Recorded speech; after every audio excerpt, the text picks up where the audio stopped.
Hey guys, Argo here, and we're ready for a modern deck tech on Abzan midrange. So this is the deck I play more than any other. It has a lot of power, and every card in the deck that's not removal based is capable of winning the game, which is something you won't see with like Splinter Twin builds. Now let's go over the cards one by one. First you have Three Noble Hierarch. Card's very powerful. Uh, One drop for a 0/1 Exalted. Whenever a creature attacks you control attacks alone, that creature gets +1/+1 until end of turn. And you can tap it to add green, white, or blue to your mana pool. It really helps with your early game mana fixing, as well as getting out your big bombs like Sigarda, or, of course, the good old Battle Cattle. Next you have Voice of Resurgence, which in this list is standing in for 2 Tarmogoyfs. 2 mana for a 2/2. Whenever an opponent casts a spell during your turn or when Voice of Resurgence dies, put a 1/1 or put in green-white elemental creature token onto the battlefield with this creature's power and toughness are equal to the number of creatures you control. So, the idea of that card is whenever a Splinter Twin deck tries to flash something in on your turn, you not only can hold up a removal spell instead of committing to the board more that turn, but you also get a creature off of it, which makes them have to play a lot more carefully, or just waste their counter spells or remands on Voice. Next we have Scavenging Ooze, which is a powerhouse in any of the matchups where it's grindy, like in the Jund or Abzan mirror. You can pay 1 green mana to exile a target card from a graveyard. If it was a creature, put a 1/1 counter on it, and you gain 1 life. 2 mana for a 2/2 isn't great, but with an ability like that tacked on, it's pretty good. Then we have the Big Daddy in Modern, Tarmogoyf. 2 mana for a star +1. Tarmogoyf's power is equal to the number of card types among graveyards, and its toughness is equal to that number +1. So it never dies because there are no cards in graveyard, and it can get massive quickly. So you go turn 1, Thought Seize your opponent, fetch. He's already a 3/4, assuming they don't cast an instant like Lightning Bolt. Then we have Siege Rhino, my favorite card. 4 mana for a 4/5 Trampler. When Siege Rhino enters the battlefield, each opponent loses 3 life and you gain 3 life. Card is insanely good. And it makes Abzan better than Jund. Then we have Tasigur, the Golden Fang. 6 mana for a 4/5 with Delve. So this card can potentially be cast on turn, I think 2 or 3, depending on the deck type, and in this deck I believe it's 3. And then it also gets card advantage by paying 2 green-blue hybrid. Put the top 2 cards of your library into your graveyard. Then return a non-land card of an opponent's choice from your graveyard to your hand. So not only is it a 4/5 on turn 3, it also gets card advantage. This card is a bomb, if I've ever seen one. Next up we have Sigarda, Host of Herons. Mid-range decks can almost not beat this card. Abzan can't beat it, Jund can't beat it, unless you throw Lingering Souls in front of it. I mean, the card is insanely good. The only way Jund can beat this is by throwing a bigger Olivia at it. Just think of that. They can't remove it any other way unless you choose to block. Liliana of the Veil. This card is insanely good. Used in Legacy and Modern. Probably should get a copy that isn't signed out. +1, each player discards a card. -2, target player sacrifices a creature. -6, separate all permanents target player controls into 2 piles. That player then chooses one of those piles and sacrifices all the permanents in them. Card ends the game quickly. Very quickly. Next up we have Path to Exile. For 1 mana, you get to exile target creature from the game. Its controller may search his or her library for basic land, put it onto the battlefield tapped, then shuffle their library. Very good against things like Amulet Bloom, which Lightning Bolt can't deal with, or Gristlebrand combo that Lightning Bolt can't deal with. It may ramp your opponent, but in those bigger matchups, it's much, much better. Especially when things like Ravaging Ravine get too big to take care of and you draw it later. Path is always there.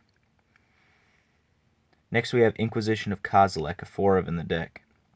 Target player reveals his or her hand. You choose a non-land card from it with converted mana cost 3 or less, and that player discards that card. It's like having another set of Thoughtseizes in Modern, because most of the cards are CMC 3 or less. You see with a lot of the things in the deck, they aren't 4 ofs, except for Siege Rhino and Inquisition, and of course Lingering Souls.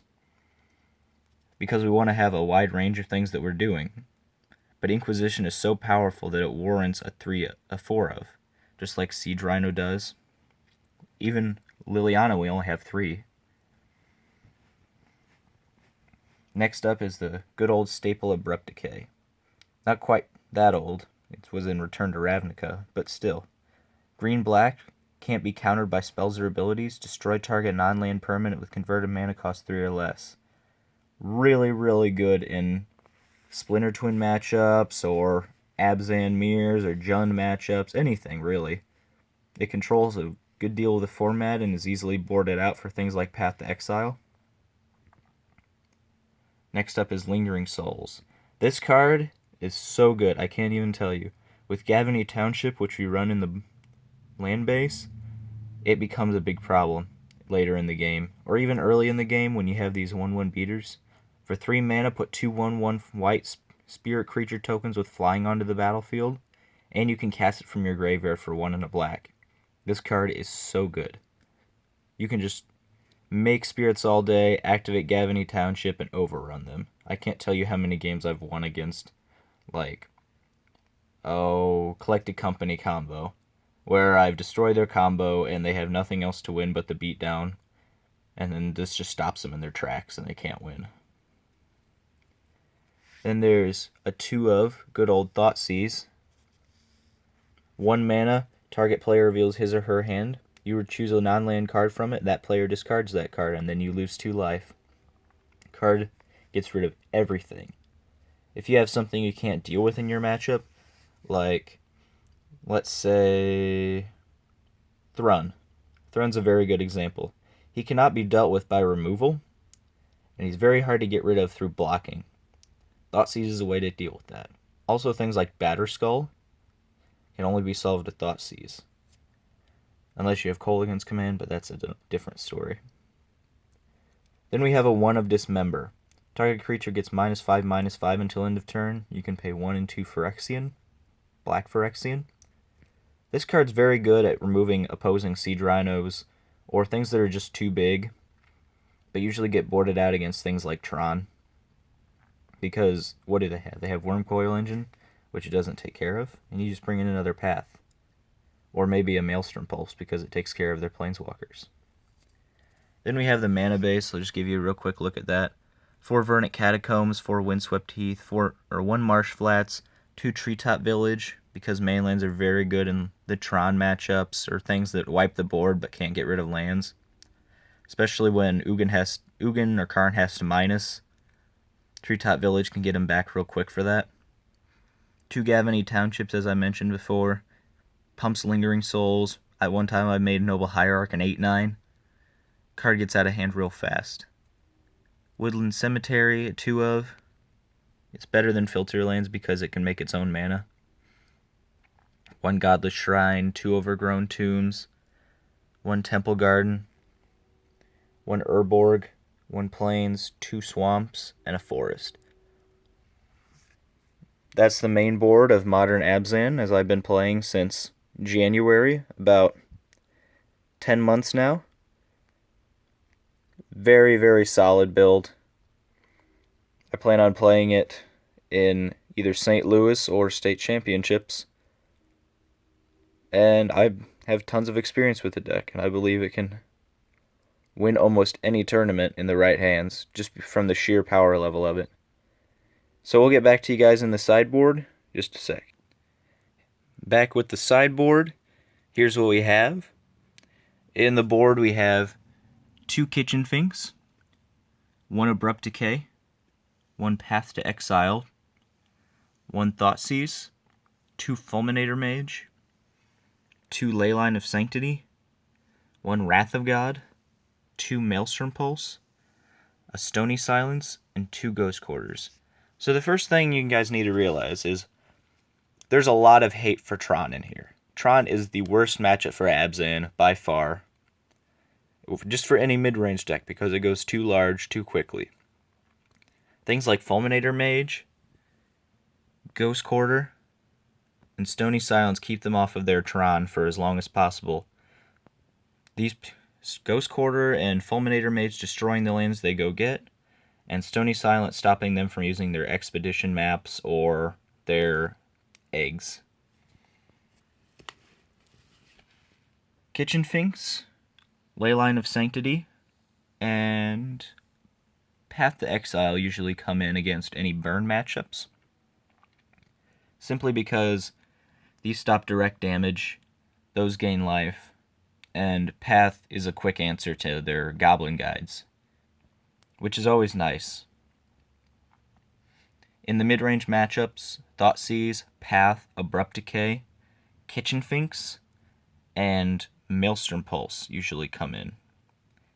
The reasoning for that is these 3 cards, Abrupt Decay, Path, and Thoughtseize, are very good at dealing with almost anything in their deck, and they're very solid. Kitchen Finks, they have to be 2 for 1, usually, to remove them, unless you're against Abzan where they can Path. But when you have Siege Rhinos, Kitchen Finks are not the best thing to use a Path to Exile on.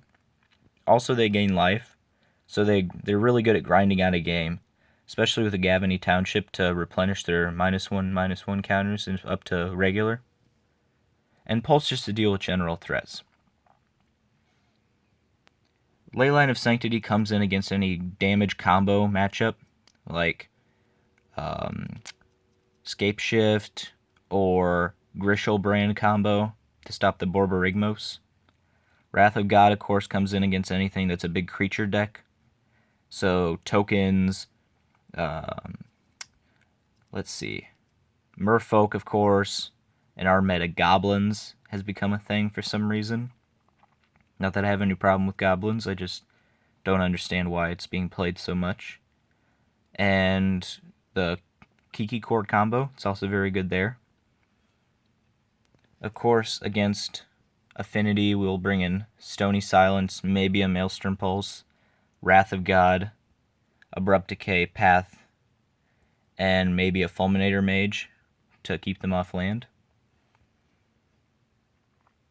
One of the first things that gets boarded out is the Noble Hierarchs, which has led me to think that Abrupt Decay, Path, and Thoughtseize would be better in the main board than them, or maybe just a Kitchen Finks. But I'm willing to try it out in the meta for a while in the competitive scene to see how it works. Because it's always good to have a card that's very easy to sideboard out and good in the first game, where you can just ramp up into your better things. So that is Modern Abzan, guys. Argo here. We'll see you next time.